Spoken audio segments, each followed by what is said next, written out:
আলহামদুলিল্লাহ, আমরা আজকে আমাদের প্রিয় নবী সাল্লাল্লাহু আলাইহি সাল্লামের সুন্নাহের অনুসরণ করে আফতাবনগরে এখানে ঈদগাহ মাঠে আমরা ইস্তেসকার নামাজ আদায় করেছি। আপনারা জানেন যে যখন অনাবৃষ্টির সমস্যা প্রকট আকার ধারণ করে, যখন তীব্র গরমে মানুষের প্রাণষ্ঠাগত হয়, গরমে যখন চরম অবস্থায় মানুষ পৌঁছে যায়, তখন আমাদের সুন্নাহ হলো, আমাদের জন্য একজন মুসলমান হিসেবে করণীয় হলো আল্লাহর কাছে বৃষ্টি প্রার্থনার দোয়া করা।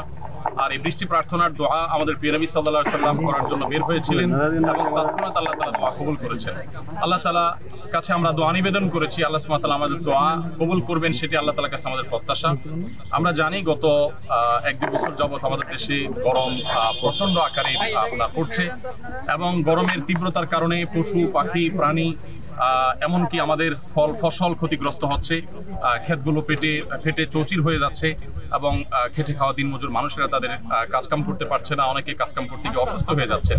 তো বিভিন্ন হাদিস থেকে এবং কোরআনের বিভিন্ন আয়াত থেকে আমরা জানি যে মানুষ যখন তাদের পাপাচার যখন বৃদ্ধি পায়, মানুষের মধ্যে যখন ব্যক্তিগত যে অপরাধগুলো সেগুলো যখন বেড়ে যায়, জাতীয় অপরাধগুলো যখন বেড়ে যায়, বিশেষ করে যখন একে অন্যের প্রতি জুলুম করে, মানুষের হক নষ্ট করে, অধিকার নষ্ট করে, মানুষের অধিকার নষ্ট করে, পশু পাখির অধিকার নষ্ট করে, পরিবেশের অধিকার যখন নষ্ট করে, তখন অনাবৃষ্টির এই বিপদের মুখোমুখি মানুষ হয়ে থাকে। তো আমাদের উচিত হবে সবাইকে গণহারে তওবা এবং ইস্তেগফার করা। আমরা প্রত্যেকে আত্মশুদ্ধির জন্য আল্লাহ সুবহানাহু ওয়া তাআলার কাছে দোয়া করা দরকার। আমরা সংশোধন চাই, আমরা প্রত্যেকে ভালো পথে আসতে চাই। আমরা মূলত একটু দেরি করে ঘোষণা দিয়েছি যাতে করে আমরা চাইছি যে এখানে খুব বেশি মানুষের সমাগম না হয়, দূর দূরান্ত থেকে মানুষ এই প্রচন্ড রোদে কষ্ট করে না এসে প্রত্যেকে যার যার এলাকাতে ইস্তেসকার নামাজের আয়োজন করে। তো আমি আশা করব দেশের ইমাম সাহেবগণ প্রত্যেকে আমাদের এই প্রিয় মাতৃভূমির জন্য, প্রিয় মাতৃভূমির মানুষের জন্য, পশু পাখিগুলোর জন্য আমরা যেন দোয়া করতে থাকি। সেই সাথে আমাদের এই তীব্র গরমে আশেপাশে মানুষগুলো এবং আমাদের আশেপাশের পরিবেশের প্রতি আমরা লক্ষ্য করতে পারি। আমরা জানি যে প্রচুর পরিমাণে বৃক্ষরোপণ করা আমাদের দেশের প্রয়োজন। যে পরিমাণ আমাদের দেশের মানুষের বসবাস, এত পরিমাণ মানুষের মধ্যে দেখা যাচ্ছে যে সেই পরিমাণ গাছপালা, সে পরিমাণ আমাদের উদ্ভিদ নেই, সে পরিমাণ ঘাস, সবুজায়ন নেই। তো এই যে অভাব রয়েছে, সেই অভাবটা দূর করার চেষ্টা করা দরকার। আপনারা জানেন আসুন্নাহ ফাউন্ডেশন থেকে গত বছর আমরা 1 লক্ষ ফলদ গাছ রোপণ করেছি সারা দেশে। এবছর আমরা 3 লক্ষ গাছ রোপণ করার কাজ ইতিমধ্যে হাতে নিয়েছি, আমরা কর্মসূচি শুরু করেছি। গত বছর যে আমরা 1 লক্ষ গাছ রোপণ করেছি, সেখানে প্রচুর পরিমাণে লেবুর গাছ ছিল। আপনারা জানেন গরমে লেবুর শরবত পান করার জন্য আমাদেরকে বিশেষজ্ঞরা পরামর্শ দিয়ে থাকেন। তো আমরা গত বছর প্রায় 30,000-এর বেশি লেবুর গাছ রোপণ করেছি। সেই সমস্ত গাছে অনেক গাছে লেবু ধরেছে আলহামদুলিল্লাহ, অনেকগুলো আম গাছ, অনেকগুলো আপনার পেয়ারা গাছ, দেশীয় ফলের উৎপাদনের জন্য আমরা চেষ্টা করছি। সেই সাথে এই বছর আমরা 3 লক্ষ গাছ বিতরণ করার কার্যক্রম শুরু করেছি।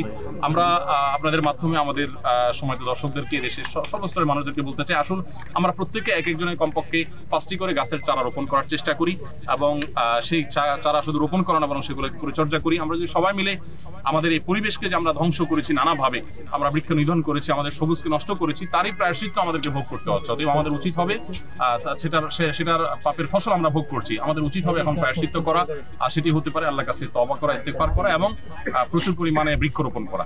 তো বৃক্ষরোপণ করার কর্মসূচি বর্ষাকালে আমরা প্রত্যেকে যার যার জায়গায় নিজে জাঙ্গিয়ে আমরা করবো ইনশাআল্লাহ। তাহলে সেক্ষেত্রে হয়তো আল্লাহ তাআলা আমাদের প্রতি রহম করবেন এবং সেই সাথে দেশের বিভিন্ন স্থানে ইমাম সাহেবগণ, খতিব সাহেবগণ যেন ইস্তেসকার নামাজ আদায় করেন, সেই দোয়া আমরা করছি, সেই আহ্বান আমরা করছি এবং আল্লাহ তাআলার কাছে দোয়া করছি আল্লাহ যেন আমাদের সমস্ত অপরাধ এবং পাপাচারগুলোকে মাফ করে আমাদের প্রিয় মাতৃভূমির প্রতি আল্লাহ তাআলা রহমত নাযিল করেন। এটি আমাদের আজকের একমাত্র প্রার্থনা, এটি একমাত্র চাওয়া। আল্লাহ যেন আমাদের এই দেশের প্রতি, আল্লাহ তাআলা আমাদের পরিবেশ, আমাদের সবকিছুকে যেন সংশোধন করে দেন, আমাদের ফল ফসল সবগুলোতে আল্লাহ যেন বারাকা দান করেন, আমাদের জীবনযাত্রাকে আল্লাহ যেন সহজ করে দেন এবং আমাদের মানুষ এমনকি প্রাণীগুলোর প্রতি আমরা যেন অনুগ্রহ করি। আমরা অনেকে আমাদের বাসা আশেপাশে চেষ্টা করি আমাদের পশু পাখির প্রতি অনুগ্রহ করার। আমরা চাইলে একটা ছোট পাত্রে একটু পানি রেখে দিতে পারি। অনেক পাখি আছে, অনেক পশু আছে যারা পানি পান করার জন্য তারা বিভিন্ন জায়গায় ঘুরে বেড়ায়। আমরা জানি প্রিয় নবী সাল্লাল্লাহু আলাইহি সাল্লাম আমাদেরকে বলেছেন, একজন মানুষ তিনি অনেক বেশি পাপিষ্ঠ ছিলেন। অনেক পাপিষ্ঠ হওয়ার পরও তিনি একটি পিপাসার্ত কুকুরকে, তার একজন মহিলা মানুষ, তিনি তার ওড়না খুলে সেটি অনেক গভীর কূপে ফেলে সেই ওড়নাকে ভিজিয়ে সেখান থেকে পানি তুলে একটি পিপাসার্ত কুকুরের মুখে তিনি পানি সেখানে দিয়েছেন।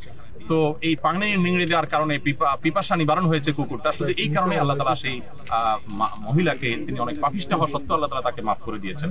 তো এখান থেকে বোঝা যায় যে পশু পাখি এবং মানুষের প্রতি কল্যাণ করার কত গুরুত্ব। আমরা প্রত্যেকে যার যার জায়গা জায়গা থেকে আমরা সুমিষ্ট এবং আপনার সুস্বাদু সুপেয় পানি বিতরণ করি, মানুষকে পানি পান করাই, পশু পাখিগুলোর পানির ব্যবস্থা করি এবং প্রত্যেকে যার যার জায়গা থেকে বৃক্ষরোপণ সহ আমাদের কর্তব্যগুলো আমরা পালন করি। আল্লাহ তাআলা আমাদের প্রতি অবশ্যই রহম করবেন ইনশাআল্লাহ। জাযাকুমুল্লাহ খাইর। Thank you so much. জাযাকুমুল্লাহ খাইর।